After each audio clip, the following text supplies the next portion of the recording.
ओवीस kitchen या recipe चॅनलमध्ये तुमचे स्वागत आहे. तर आज आपण ना चक्क बाजरीच्या पिठामध्ये उकडलेला बटाटा टाकून अतिशय भन्नाट अशी रेसिपी करणार आहोत. तुम्ही यापूर्वी ही रेसिपी ना कधीच केली नसेल, पाहिली नसेल, पण जर एकदा केली ना तर नक्कीच आवर्जून आठवड्यातून 2 ते 3 वेळा कराल. तर चला थोडाही वेळ न घालवता लगेच व्हिडिओला सुरुवात करूया. आता इथे एक मिक्सरचं भांडं घेतलं आहे. त्यामध्ये 4 ते 5 लसणाच्या पाकळ्या घातल्या आहेत. 2 हिरव्या मिरच्या आणि अगदी अर्धा चमचा इतपत मी जिरं घालून घेतलेलं आहे. आता हे सगळं आपल्याला बघा अगदी या पद्धतीने वाटून घ्यायचं आहे. तुम्ही हवं असेल ना तर तुम्ही खलबत्त्यामध्ये सुद्धा हे वाटू शकता. आता एक बाऊल घेतला आहे. त्यामध्ये आपल्याला बाजरीचं पीठ घ्यायचं आहे. ही रेसिपी मी 2 जणांसाठी करते. त्यानुसार इथे मी पीठ घेते. तुम्ही जर जास्त लोकांसाठी करत असाल त्यानुसार इथे तुम्ही पिठाचे प्रमाण वाढवू शकता. तर इथे बघा एक 5 ते 6 चमचे मी पीठ घेतलं आहे.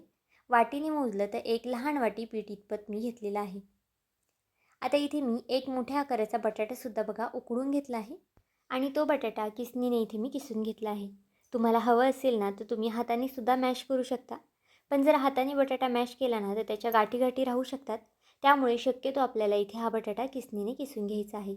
म्हणजे अगदी एकसारखा हा मॅश होतो. आता यामध्ये आपल्याला एक मीडियम आकाराचा बारीक चिरलेला कांदा टाकायचा आहे. आता तुम्हाला वाटलं असेल की इथे आपण धपाटे वगैरे करतोय, पण असं अजिबातच नाही. रेसिपी खूप जास्त युनिक आहे, वेगळी आहे. त्यामुळे नक्कीच व्हिडिओ शेवटपर्यंत पहा. इथे मी भरपूर अशी कोथिंबीर घातलेली आहे आणि अगदी थोडंसं जे आपण सुरुवातीला हिरवी मिरची, लसूण आणि जिरं वाटून घेतलं होतं ना, ते घालून घेतलेलं आहे. तुम्ही तिखटाचं प्रमाण इथे तुमच्या आवडीनुसार कमी जास्त करू शकता. जर लहान मुलांच्या डब्यासाठी वगैरे करत असाल ना, तर मिरचीचं प्रमाण कमी केलं तरी चालेल. 2 ते 3 चमचे बेसन पीठ घातलेलं आहे मी आणि इथे आपल्याला एक 2 ते 3 चमचे पांढरी तीळ घालायचे आहेत. थंड वातावरण असलं ना, की पांढरे तीळ आवर्जून घाला किंवा जर उष्ण वातावरण असलं तरीसुद्धा इथे तुम्ही पांढरे तीळ घालू शकता. कारण की पांढऱ्या तिळाचा जी टेस्ट असते ना, ती अगदी अप्रतिम येते या पदार्थामध्ये. अर्धा चमचा हळद घातलेली आहे, 1 चमचा धना पावडर घातलेली आहे आणि चवीनुसार इथे मी मीठ घालून घेतलेलं आहे. आता यामध्ये ना अगदी थोडं-थोडं करून आपल्याला पाणी घालायचं आहे. शक्यतो हाताने मॅश करा किंवा मग चमच्याने सुद्धा तुम्ही हे मॅश करू शकता. पण जर हाताने मॅश केलं ना तर अगदी छान असं मॅश होतं. आता बघा हातानेच हे मी छान असं मिक्स करून घेणार आहे. पाणी घालताना ना अगदी एकदम ओतू नका. अगदी थोडं-थोडं करूनच पाणी घाला. आता इथे पाहू शकता सगळं मी इथे मळून घेते. ही रेसिपी ना तुम्ही आवर्जून मुलांच्या टिफिनसाठी करा. सकाळचं घाईगडबडीत काय बनवायचं सुचत नसेल ना, तर नक्कीच ही रेसिपी करून पहा. मुलं शक्यतो बाजरीची भाकरी खात नाही, पण जर हा पदार्थ त्यांना डब्याला दिला ना, तर नक्कीच डब्बा फिनिश करून ते आणतील. इतका जास्त खायला अप्रतिम होतो. कधी-कधी नाश्त्याला काय बनवायचं ते सुद्धा सुचत नाही, तर हा पदार्थसुद्धा अगदी उत्तम आहे नाश्त्यासाठी. तर आता बघा सगळं पीठ हे छान असं मिक्स करून घेते. तोपर्यंत जर तुम्ही चॅनलवरती नवीन असाल आणि अजूनही चॅनलला सबस्क्राईब केलं नसेल ना, तर नक्कीच चॅनलला एक लाईक आणि सबस्क्राईब करून घ्या. आणि माझा हा व्हिडिओ तुम्ही कोणत्या देशातून, शहरातून पाहत आहात ना, हे सुद्धा मला कमेंट करून सांगायला मात्र विसरू नका. आता आपलं सगळं पीठ ना अशाच पद्धतीने छान असं मिक्स करून झालेलं आहे. खूप जास्त पातळसरसुद्धा नाही आणि खूप जास्त घट्टसरसुद्धा हे पीठ मी केलेलं नाही. अगदी आपण ज्या पद्धतीने भाकरीसाठी पीठ मळतो ना, त्यापेक्षा फक्त सैलसर इथे मी गोळा ठेवलेला आहे. तुम्हाला हवं असेल ना, तर यामध्ये तुमच्या आवडीनुसार किंवा तुमच्या घरामध्ये ज्या भाज्या अवेलेबल असतील ना, तर त्यासुद्धा इथे तुम्ही ॲड करू शकता. जसं की पालक किंवा गाजर, बीट अशा वेगवेगळ्या भाज्या तुम्ही किसून वगैरे सुद्धा यामध्ये घालू शकता. आता बघा हातावरतीच हे मी थापून घेते. अगदी पातळ पातळ असं थापायचं आहे. पाहू शकता इथे मी एक 4 ते 5 थापून घेतलेले आहेत. खूप जास्त जाडसुद्धा आपल्याला हे थापायचे नाहीत. अगदीच पातळ-पातळच असे थापायचे आहेत. आता मी माझ्या मुलीच्या डब्यासाठी करते त्यामुळे अगदी लहान-लहान हे केलेले आहेत.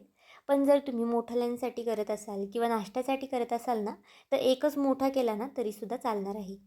आता पॅनला थोडंसं मी तूप लावून घेतलेलं आहे आणि नंतरनं जे आपण थापून घेतलेलं होतं ना, ते यावरती आपल्याला घालायचं आहे. याला तुम्ही पॅनकेक म्हणू शकता किंवा मग धिरडे वगैरे म्हणू शकता. तुम्हाला जे नाव याला द्यायचं असेल ना, ते इथे तुम्ही देऊ शकता. इथे मी थोडंसं चिली फ्लेक्स आणि काळे जे तीळ असतात ना, ते सुद्धा वरनं घातलेले आहेत. म्हणजे हे दिसायला अजून जास्त छान दिसतात. पाहू शकता अगदी या पद्धतीने थोडेसे चिली फ्लेक्स आणि काळे तीळ एकत्र केलेले आहेत आणि थोडे-थोडे करून यावरती मी घातलेले आहेत. आता यावरती आपल्याला झाकण ठेवून द्यायचं आहे. एक 2 मिनिटासाठी फक्त मी झाकण ठेवून देणार आहे. खूप जास्त वेळसुद्धा आपल्याला याला शिजवायचं नाही आहे. बाजरीचं पीठ आहे त्यामुळे अगदी खूप वेळसुद्धा लागत नाही. बघा 2 मिनटं झालेले आहेत आणि अगदी आपले जे पॅनकेक आहेत ना ते अगदी छान असे शिजलेले आहेत. तुम्ही याला पिझ्झासुद्धा म्हणू शकता कारण की आपण नंतर ना यावरती थोडंसं चीजसुद्धा घालणार आहोत. मुलांना पिझ्झा वगैरे खूप आवडतो तर तुम्ही यावरती चीज वगैरेसुद्धा त्यांना घालून देऊ शकता. म्हणजे बाजरीची भाकरी जर मुलं खात नसतील ना तर अशा पद्धतीने वेगवेगळ्या पद्धतीने तुम्ही त्यांना खाऊ घालू शकता. आता वरनंसुद्धा मी थोडं थोडं तूप लावून घेतलेलं आहे आणि त्याची एक साईड आपल्याला पलटी करून घ्यायची आहे. दोन्ही साईडने छान खमंग असंही भाजून घ्यायचं आहे आपल्याला. अगदी खूप जास्त तेलकटसुद्धा करायचं नाही आणि जर तुम्ही तेल वापरत असाल ना तर अगदी कमीत कमी तेल वापरा आणि जर तूप किंवा बटर वापरत असाल ना तर त्याचं प्रमाण तुम्ही तुमच्या आवडीनुसार कमी जास्त करू शकता. आता खालच्या साईडने सुद्धा छान खमंग मी भाजून घेणार आहे. तुम्हाला हवं असेल ना तर तुम्ही थोडा वेळ झाकणसुद्धा इथे ठेवू शकता. फक्त 1 मिनिटभरासाठी इथे मी झाकण ठेवणार आहे.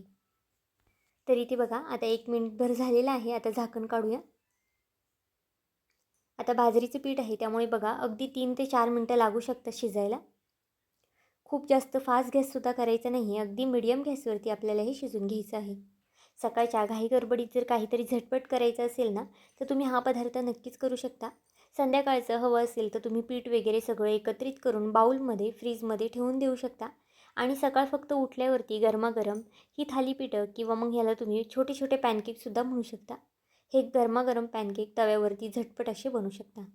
आता इथे मी एक 2 ते 3 पॅनकेकवरती आहे ना थोडं थोडं चीज घालणार आहे. असं काहीतरी मुलांना दिलं ना तर मुलंसुद्धा अगदी आवडीने खातात आणि डब्बासुद्धा अगदी फिनिश करून आणतात. कधीकधी पाहुणेरावळे येतात आणि नेहमीचे कांदा पोहे आपण नाश्त्याला बनवतो. तर असं काहीतरी नक्कीच वेगळं बनवा. ते सुद्धा तुमचे भरभरून कौतुक केल्याशिवाय राहणार नाही. आता बघा इथे मी चीज थोडंसं घालून घेतलेलं आहे. तुमच्या घरात जे कोणतं चीज असेल ना ते इथे तुम्ही वापरू शकता. चीज घातल्यानंतर ना फक्त आपल्याला एक 10 ते 15 सेकंद झाकण ठेवायचं आहे. चीज मेल्ट होईपर्यंतच बघा इथे मी झाकण ठेवलेलं आहे आणि अगदी छान असे चीज मेल्ट झालेलं आहे. अगदी भन्नाट असा याला रंग आलेला आहे. तुम्ही नक्कीच एकदा ही रेसिपी करून पहा. अगदी घरातल्या साहित्यामध्ये तयार होते. आपल्या घरामध्ये बाजरीचं पीठ आणि बटाटा तर नेहमीच अवेलेबल असतो.